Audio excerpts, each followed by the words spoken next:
ఆయనకి మరుగై ఉంటుందా? ఎరగడు. ఇన్ని ఎరిగినోడు అది ఎరగడు. ఇదిగో వెతుక్కుంటూ ఆయన దగ్గరకు వచ్చాడు.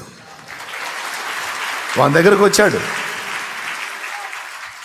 నీకు చూపించిన వాడిని నువ్వు ఎరుగుదువా అని అడుగుతాడు. ప్రభువా, ఆయన ఎవరో నాకు తెలిస్తే వెళ్ళి సాష్టాంగ పడుతుంది కదా. ఎక్కడ చూడనిచ్చారయ్యా దరిద్రులు. బాగుపడ్డాను, పంచాయతీ పెట్టారు. లైన్లోకి వచ్చాను, పంచాయతీ పెట్టారు. ఇప్పుడు నా కళ్ళు వచ్చిన ఆనందం కూడా లేదు. ఎందుకు లేదు? కళ్ళు ఇచ్చినోడిని చూడలేకపోయా కదా. నీ ఎదుట నిలిచిన వాడు ఆయనే అన్నాడు. నీ ఎదుట నిలిచిన వాడు ఆయనే. నీకెవరు చూపించారో ఆయనే ఇప్పుడు నీ ముందు నిలబడ్డాడంటే ఆ మాంసం వెళ్ళి ఆయన పాదాల మీద పడి ఏడుస్తాడు. చూసారా, వెతుక్కున్నాడు.